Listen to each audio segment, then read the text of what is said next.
I feel like COVID Olympics was just like a lot of eye fucking.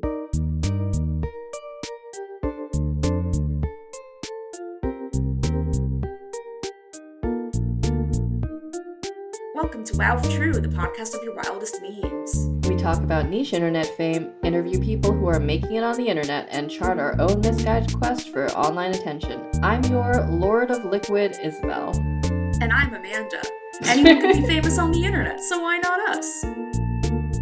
I feel like that's the most esoteric thing I've said so far because it was just a reference to the road trip I just took. Nobody who was on that road trip listens to the podcast. Our friends don't listen to the podcast, but one of our friends who does not listen to the podcast is here today. So, dear listener, dear Craig, imagine there's a group chat that you're in. Maybe you've got one stressed out law student, one stressed out PhD student, and a freelance journalist trying to make people listen to her podcast. But the fourth person in the group chat, she's 6 feet tall, loves memes almost as much as she loves Dunkin' iced coffee, and just got back from representing the dysfunctional and often disappointing United States of America in the most dysfunctional, maybe disappointing Olympic Games of all time. And while she was there, she was featured in an Olympic TikTok that Vox calls very viral. Craig, may I introduce you to U.S. women's rowing Olympic athlete Regina Salmons. Hey, hello. Thank you for having me. I would like to point out for the record that I am 6'1". Oh, okay. Thank you. I feel like 6 foot, like you hear 6 foot and you're like, oh, is she really like 5'11"? No, I'm actually 6'1". Regina, I would love to have your problems. Regina, do you have anything you want to say to our listeners? No, hello listeners. If you have never heard of rowing before, welcome. Boat where you go backwards and try ridiculously hard and often things go seriously wrong, like falling out of the boat or flipping. Well, neither of those things happened in the Olympics for you, so that's good. I stayed in the boat. I stayed dry. That was a huge win. One homie did actually fall out of the boat at the Olympics, and I feel really bad for that said homie. Isabel and I know Regina from college, where she faced the Zac Efron-like challenge of simultaneously liking art and sports because you can't like both of them. So you're training for so many years, and then the Olympics you're training for get delayed, but you kept training, and you made the team. You went to the Olympics, and now you're back. This was also the first Olympics in which TikTok was a hot global phenomenon, and oh boy, Olympic Village TikTok was hot. So we will talk about that, but first I have to make another detour into our personal relationship. Yeah. So, Regina. Yeah, Amanda, hit me. I too once visited Japan. Okay. Not to compete in the Olympics. But, that it's fine. I went to Pokemon Go Fest. That wasn't the point of the trip, it was just a coincidence. But, so I brought home a limited edition Pikachu doll, only available in certain Japanese airports, which features Pikachu in a flight attendant costume. But then I lost my prized possession in a tragic USPS-related accident. And I did send you a voice memo at one point being like, hey Regina, I know this is crazy, but just putting it out there if you happen to have a moment in the airport, what's up? And I want you to explain why at the Olympics you didn't make the time out of your busy schedule to find me a Pikachu. Craig, I just want you to know that Regina looks alarmed. I am very alarmed because I did not get this voice memo. If I had, I would have gotten you one. No! I feel so bad. Did you have time in the airport to go to the Pokemon store? There's a Pokemon store at the Narita airport? Oh yeah. What? Also in the Osaka one. I didn't see a Pokemon store, so I feel less bad about not getting your voice memo. They mostly just had Tokyo Olympic paraphernalia, of which I did get you something. I did get y'all something. So something small, but I do have small things for you guys. Not Pokemon themed. So sorry. Aw. I'm very grateful for the souvenir, but, I think that you really should have gone on a mission in your limited time at the Tokyo Olympics to find me that flight attendant Pikachu. Her limited time when she didn't know about the fact that you wanted one. Yeah, that makes total sense, Amanda. No, I did send a voice memo because I remember tweeting about it, and I was like, the literal most unhinged thing I've ever done is asking my friend who's competing in the Olympics to bring me back a Pikachu doll. I think what happened was I was just pretty unplugged during the Olympics. No, this was before. Oh, well, I was in Hawaii. Okay.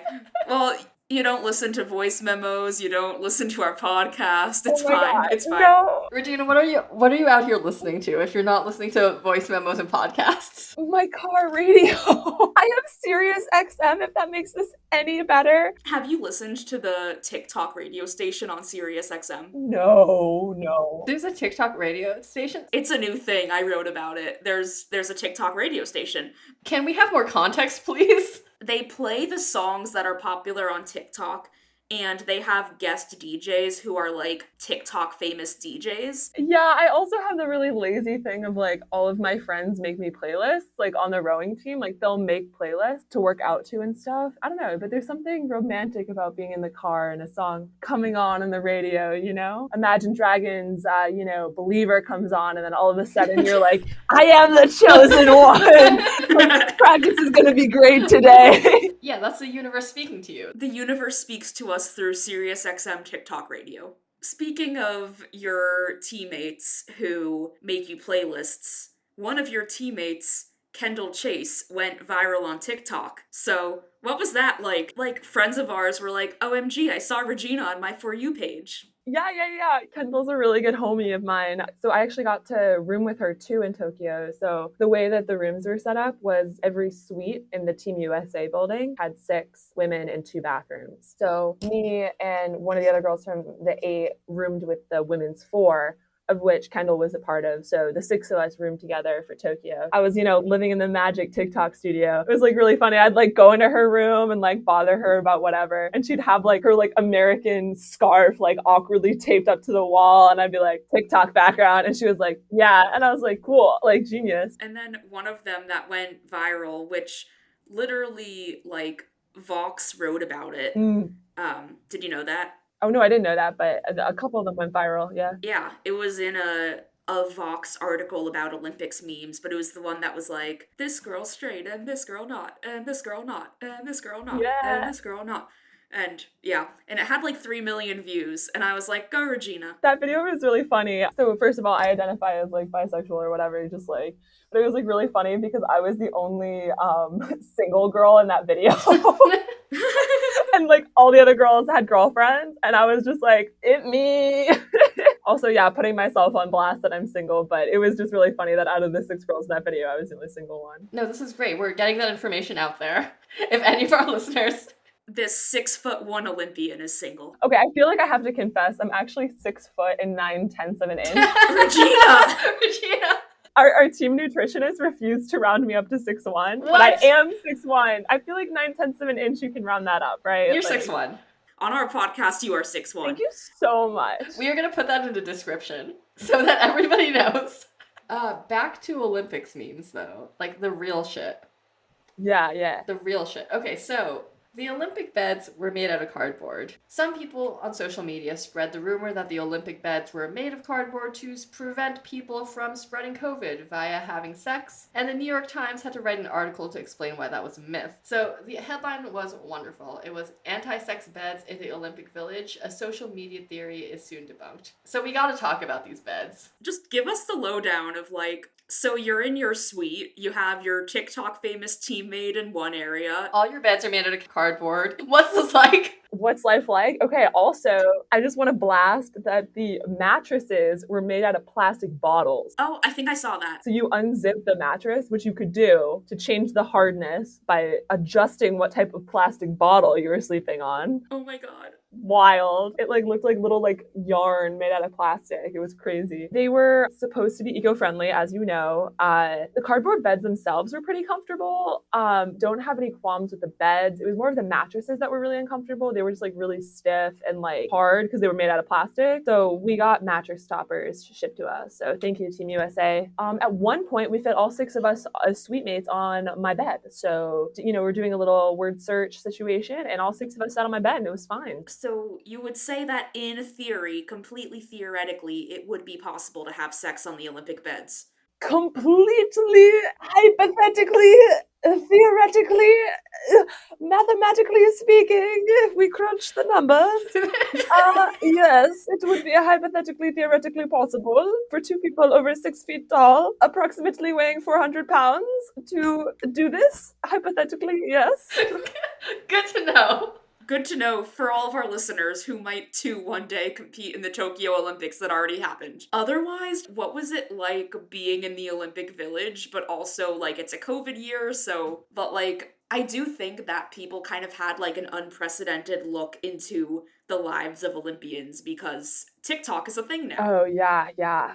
I mean, that was great because I felt like I didn't have to take videos of like everything to show my mom. I was just like, oh, I'll just show her the TikTok later. It'll be great, you know? But oh, yeah, just to go back to the anti sex thing, I feel like the real anti sex clause was not the beds, but shipping everyone out like 48 hours after you compete. Cause like that's normally when like everyone goes like super ham with like partying and stuff. So I think yeeting people from the party was a little bit more the easy way to do that versus trying to just be eco friendly. So it really gave people like a time window where they had, like, if they really wanted to get in on the action, they had to do it within 48 hours of competing. Yeah, you had to like book that appointment, get in, get out, you know. They yeeted us and they yeeted you too if you like didn't make a final. So like with rowing, it was really great because, well, okay, so for the women's 8, for example, our event, only one boat doesn't make the A final. Mm-hmm. And so they just got yeeted after the heats. Oh man. Like in tournament style, right? Like if you don't progress in the tournament, you just get sent home like 48 hours after your game. Mm-hmm. So that's like, that really sucks. But not to get into the serious stuff, because we still have some like very not serious stuff to talk about. But like, I do feel like with the Olympics this year, I mean, regardless of whether or not you think that they should have happened or whatever, like, you have these athletes that are like training so hard and then they get to the Olympics, and the Olympics they get to is like a very pared down Olympics because of COVID. And it's just like, you gotta get drunk in the Olympic Village and do weird shit, you know? Not that you would have experienced that. no. I am a good American girl, Amanda. No, but all serious, like super, super grateful that it like happened, and like we did have a blast. Yeah, it was super pared down and stuff, but like I'm just like such a outgoing and no shame person. I don't really have any shame. I would just like walk up to random people and like say hello and be like, hello, random person, would you like to trade a pin with me? Oh man. And like that was a wild thing that I didn't know was a thing until I got there, was pin trading, and I went really hard. Wait, tell us about what the pin trading is. Oh, I did that in my, like, 12U travel softball tournaments.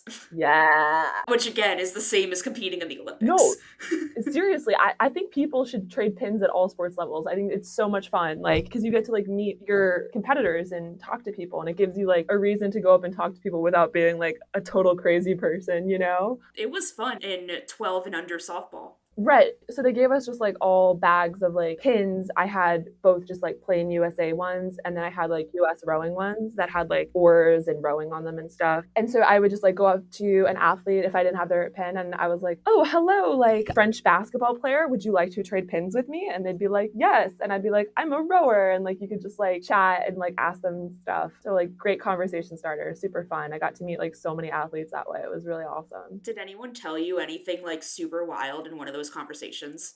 I met an athlete from Palau, which is an island state of 17,000 people. That's pretty cool. I didn't know that it was a place, so I guess that's pretty wild as I learned of a new place. And then you met Kat Osterman. Yes, I did. She was actually the first person I met. Oh, shit. It was literally day one, waiting for the elevator, and I was like, that's Kat Osterman. And we had this totally normal conversation, like, yeah, we just flew in from Hawaii, and she was like, yeah, we've been at this training camp in, like, northern Japan, like, blah, blah, blah, like, totally normal conversation. And then at the end of the conversation, I was like, just do it. And I was like, could we take a picture together for my friend Amanda?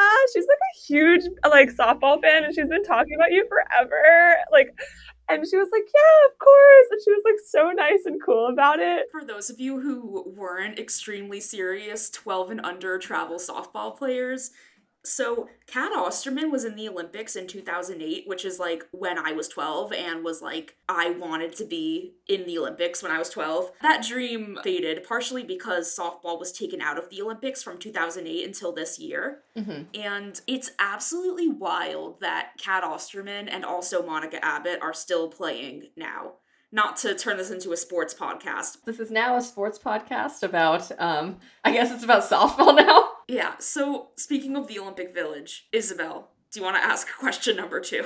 I would love to ask question number 2. Drumroll, please. Are people in the Olympic Village horny. The face Regina is making right now is so good. Okay, contextually, for anyone who doesn't know about why I'm asking this, it's a well-known, like, kind of urban legend, just like meme, that Olympians are always simply fucking during the Olympics, and that many condoms get passed out. I also have an excerpt from an ESPN article written in 2012. Quote, "There's a lot of sex going on," says women's soccer goalkeeper Hope Solo, a gold medalist in 2008. How much sex? Quote, "I'd say it's 70% to 75% of Olympians," offers world record-holding swimmer Ryan Lochte, who will be in London for his third games. Quote, "Hey, sometimes you do what you gotta do." Can I pause there and say, why is he estimating it's 70% to 75%? Where is he getting that number from? What is he doing? I don't know, but I mean, I think it's funny, so I'm just gonna take it at face value, even though there is no way to verify this statistic.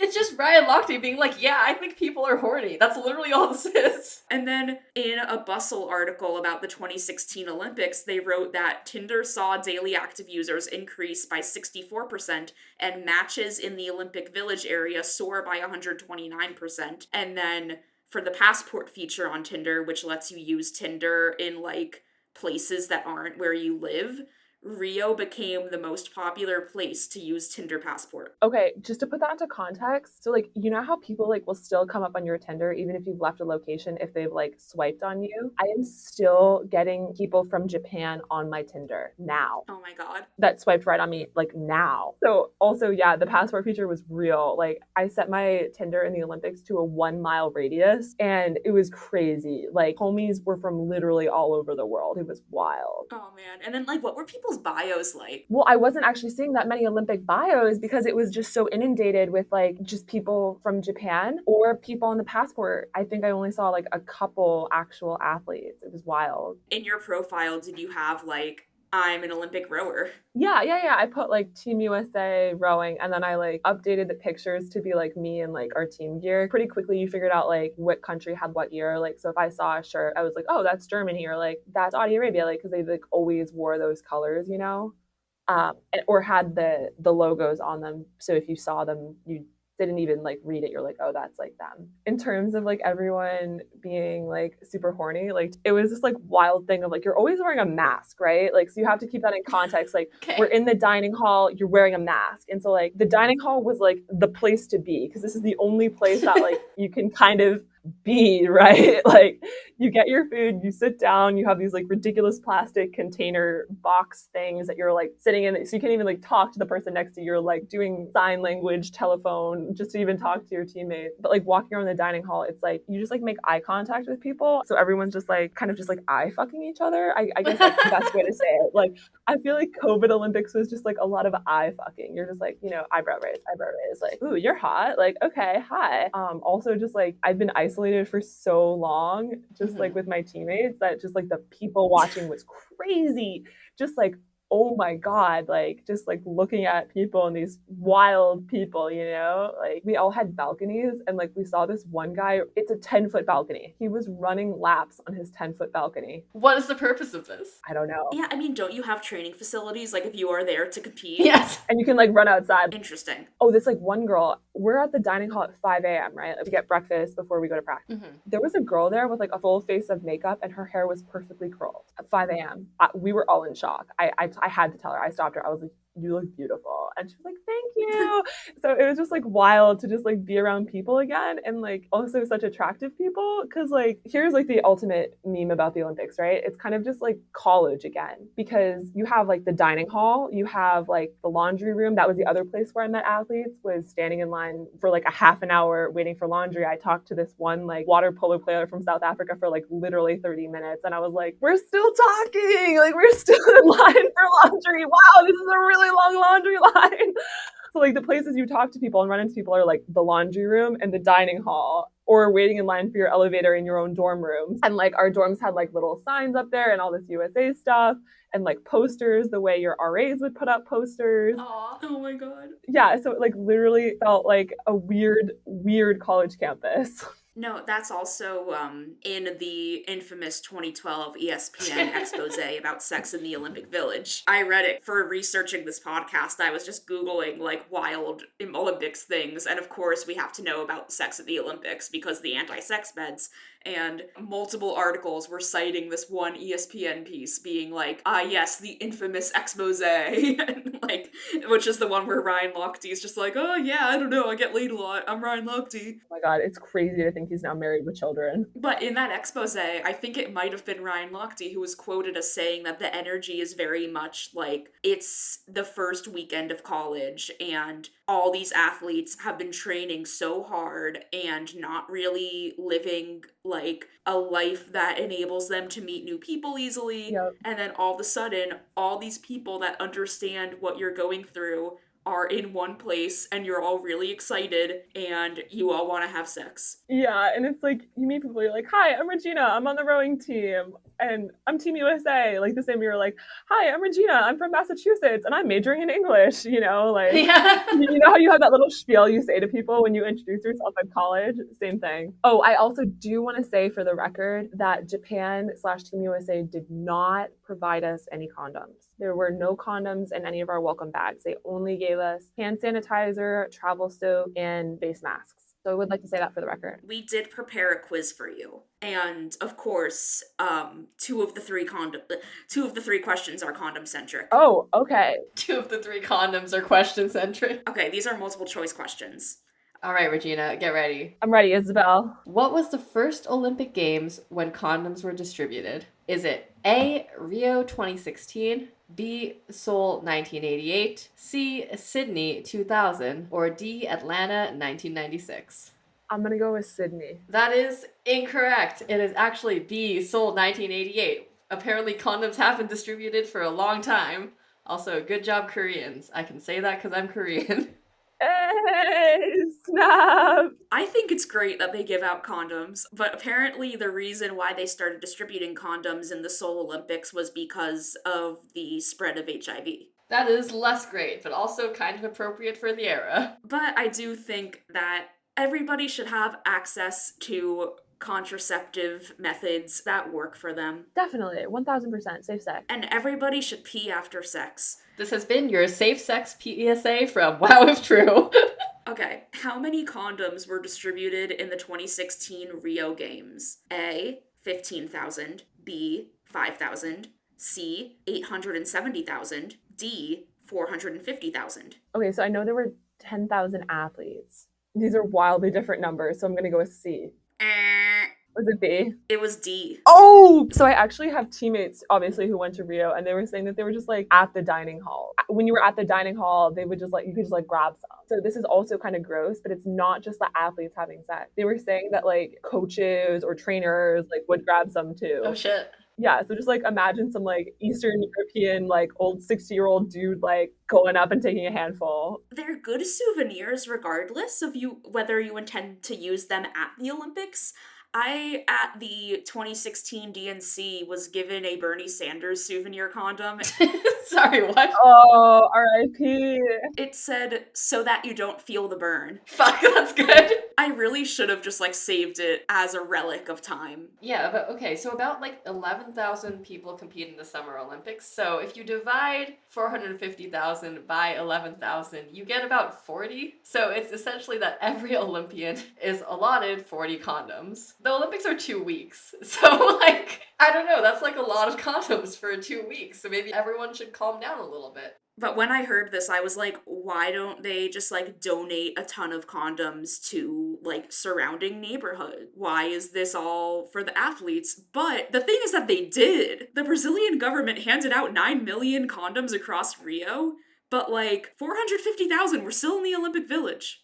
According to the internet also, just while we're on this, the internet said that they reduced it this year to 1/3 of the total amount from the 2016 Rio Games, but according to our inside source, these were hard to come by and potentially non-existent. Yeah, I don't know where these were. I was not given any. I don't know, maybe it was just like a Team USA thing because so there's this dating app called Playoff, which is for athletes specifically, and they sent me and Kendall Chase, the TikTok queen of the gays, ironically, like a bunch of condoms and like stickers and like a t-shirt or whatever. And so Kendall put some out in the Team USA building, and then when she got back, like literally like 10 minutes later, like they were all gone. And so she thinks that like one of the administrators like took them away. Speaking of dating apps, do you think that you could get on Raya, or Raya, however you say it? Raya is a celebrity-only dating app. I need to apply, like, for the podcast. I don't think I would get it, because, like, I might be verified on Twitter, but I only have, like, 3,000 followers. Like, I'm not famous. But Simone Biles met her boyfriend on Raya, so you gotta get on there. I don't know. I didn't get Instagram verified, RIP, so everyone in Rio got Instagram verified, but we didn't all get Instagram verified. So sad. Also, just want to say that from my research, I did find out that these weren't just like condoms that go on penises. They also had condoms that were quote unquote female condoms. I don't know a better word for that. And also lube. So, you know, the Olympics are giving people a lot of different opportunities of how to have sex in the Olympic Village. It's funny because it's all true, but also like I have no idea where you're saying that they like distributed stuff in Tokyo. I think they like sheltered us in Team USA because I didn't see this anywhere. We also were one of the only countries that did COVID testing every day. Not every other country did that. We were all safe. We didn't have any COVID disasters, so it worked. No regrets. Okay, Isabel, do you want to do the last question? True or false? You could once win an Olympic medal in literature. True. They also had sculpture, didn't they? Yes, correct. Yay! Yay!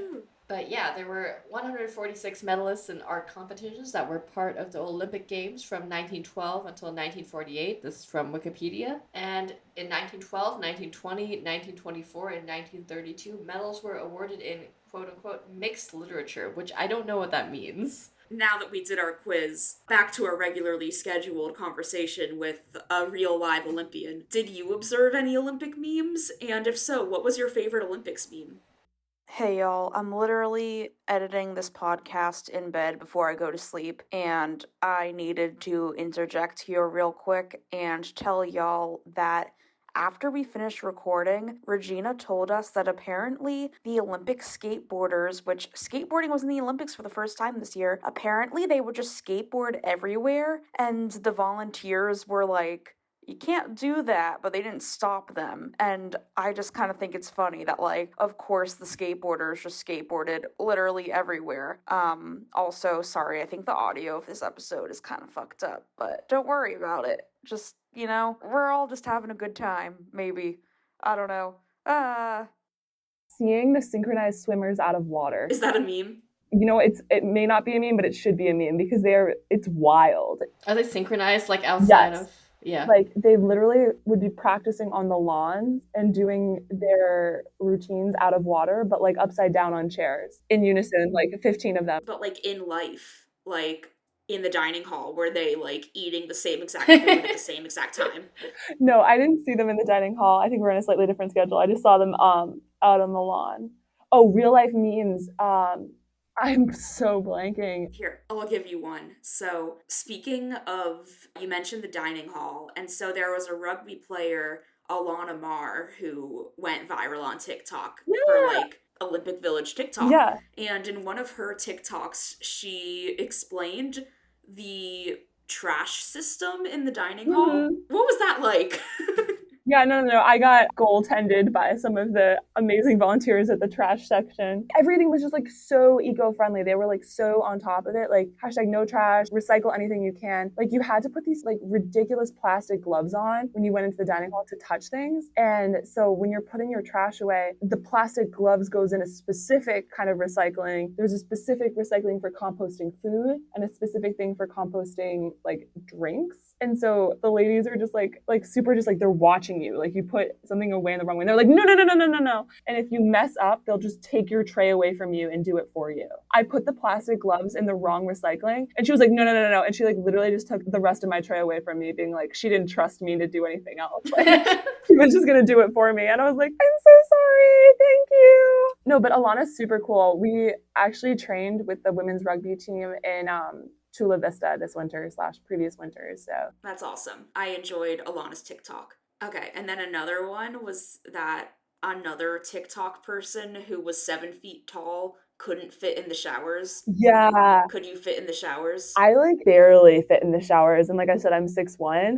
I felt so bad for like all of the men's rowers. Like, absolutely not. Everything in Japan was so small, so our beds were really small too. Like, my feet went over the edge of our bed, and I'm like 6 foot. So they gave us this like mattress extender, but the mattress extender was like literally this like 6-inch mattress that you like added another cardboard piece into the bed. That's how I know what the mattress looks like. And then you put the 6-inch mattress like into the mattress. But if you're over 6'6", then you need like another one, and so then your bed like looks like it has these all like tiny stupid Lego attachments to it, essentially. That's so good. Yeah, and you guys weren't allowed out of the village, right? Like it was just No. it was like a closed system. So actually, I haven't seen really any of Japan. People are like, "Oh my God, how is Japan?" And I'm like, "I don't know. I was only in the airport and like the village." And even in the airport, you didn't get to go to the Pokemon store. No, there was no Pokemon store. I did not see the Pokemon store. Maybe I was in the wrong gate. I have been to the Narita Airport Pokemon store, so no, I'm sure they probably turned it into like a Olympic Pikachu store, which that would have also been a good souvenir. But anyway, You're gonna be salty about this forever, aren't you? This is gonna be like the one sticking point 20 years from now. I just assumed that like, because like you didn't respond to the message, and I was just like, Regina's so busy, and this was an absolutely Unhinged thing to ask. bananas thing to ask of somebody. I'm sure Regina listened to it and was just like, oh, ha ha ha, and then didn't respond because it wouldn't be possible. I wasn't like, fuck you, Regina. I was just like, Regina has a lot going on right now. Yeah, I'm so sorry to say I didn't read it. I didn't listen. All right, yeah. So Kim Kardashian sent you stuff. Yes, she did. Well, like tell the listeners what that was, and also how does it feel to be a big deal now? Not sure if people even still know what rowing is, so not sure if that's a big deal. But we did each get a box of Skims from Kim Kardashian. And okay, this might be a little bit of a meme. Our Skims were actually a couple of days late to the Olympic because of the Suez Canal blockage. Holy shit, that's so good. Yeah. So like even also some of our Nike stuff, like apparently like a bunch of it was like on one of the containers. On the Ever Given? That's so fucking funny. We did do an episode about Danielle Baskin, who is an artist who created Forever Given, the Suez Canal dating app for people that are stuck in the Suez Canal. So we have continuity. Oh my God, that's hilarious. The Suez Canal blockage keeps on giving. But we did eventually get our Skims, and I was given the lovely tan color, which even though they are technically lounge / sleepwear, I did wear the pants in public. Good, as you should. I was very grateful because even though we'd been given hordes and hordes and hordes of clothing, I was actually only given one sports bra by Nike. So I was very grateful for my second bra given to me by Kim Kardashian. So I only had 2 bras from USA Gear. Okay, here's my pitch. I think you should tweet at Kim Kardashian on Twitter saying thanks for the second sports bra. Yeah. Speaking of Kim Kardashian sending you stuff, have you felt that, like, people are treating you differently, or, like, what is it like going from person who spends, like, 40 hours a week rowing, probably more than that, to person who has the title of Olympian? Like, how has that changed your relationship with, like, people, and what's it been like? Not to drink too much of the espresso. It was like a little depressing. Like, you know, we came in 4th, so like missed out medaling by like a small amount. A lot of people, they're like, "Oh, you went to the Olympics, like that's so cool. Like, did you medal?" And you're like, "No." And they're like, "Oh." And you're like, "Okay." Not like a lot, but so I think life has been really, really awesome. Like, I kept like a little pin on my backpack that said like Team USA and stuff. And homies are really sweet. They're like, "Oh my God, like, did you go to Tokyo?" And I was like, yeah. And so like, it's always really fun when random people come up to me. I love chatting with them. And, you know, before you make the team, people are like, "Are you really going to make it? Like, are you wasting your life?" Like, okay, I'm sorry. I don't know. I'm like super frazzled. That's a frazzled question. Life has been good though. Everyone's been like really supportive and awesome, and like I'm really, really, really proud to have represented the USA. USA, USA, USA. Yeah, but I guess so. I mean, that was also something that was really wild about like whenever I watch the Olympics every 4 or 2 years, or sometimes three when there is a pandemic. Only one time 3. This is like the only time you've done this. I feel like I always get really like emotional because you're watching people and like every single person has trained so hard, and then not everybody's gonna win. And then I'm also that guy, like, make up a guy. I am the guy who gets extremely into gymnastics once every 4 years. So I was like waking up at 4 a.m. to watch the gymnastics. And like when Simone Biles pulled out, it was like earth shattering. And I feel like that was kind of like the story of the Olympics. And I'm really glad that from at least what I see in my internet bubble, a lot of the discourse was like, she's setting an amazing example that if you feel like you're going to put yourself in danger by doing something, don't push yourself and like listen to your body, blah, blah, blah. But like, I'm sure that like, even if you're not a celebrity in the same way as Simone Biles, there's still so much pressure. And I think it's really scary for athletes when it's like this one moment. So, like, what was it like competing in Tokyo and like hearing about Simone Biles and everything, and just like, how do you do it? How do you do sports, Regina? Like, I get nervous when I'm batting in my rec softball league.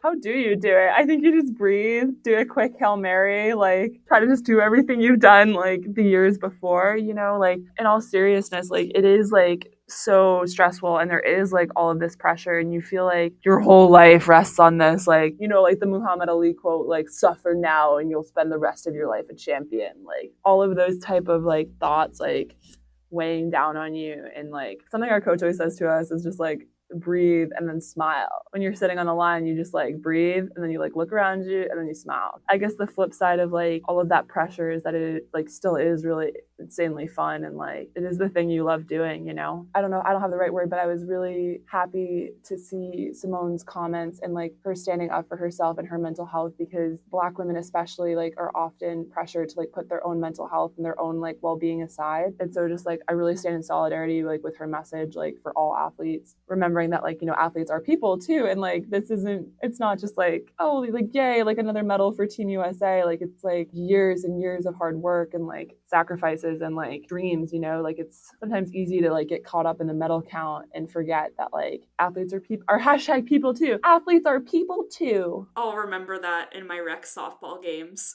Yes. I feel like we gotta do one more like silly question. Hey Regina, read any good books lately? Wait, yeah, that was my question. Like, maybe we should ask Regina a question that's not about sports. You read any good books lately? Yeah, I just got back from City Lights in San Francisco. So I got Witches, Sluts, and Feminists. And then I also got a bunch of special edition Jack Kerouac books that only City Lights publishes. So yeah, I'm pretty excited about them. Oh, I love this for you. Amazing how, as Zac Efron taught us, you can like art and sports. Again, just Regina's really exemplifying the kind of athlete that Zac Efron wanted us all to be. She truly could be a wildcat because she has her head in the game. My high school mascot was the Cougars, if that, and our colors were maroon and white. Well, Regina, do you have anything you want to plug, including your social media, or any last thoughts about the Olympics you want to share? Or like non-Olympic related thoughts. We'll take anything at this point. Y'all are the coolest. Thank you. My Instagram is at 14rsalmons. No, just, you know, keep memeing. I think, you know, I have to say that every single TikTok that I saw was accurate. That is actually incredibly important information for us. Thank you, Regina. Yeah, I just want to say, because you were like, what Olympic memes? And I was like, I couldn't think of any TikTok, like I can't think of any TikToks I saw that I didn't agree with. Did you guys see the cockroach close-up broadcast meme? No.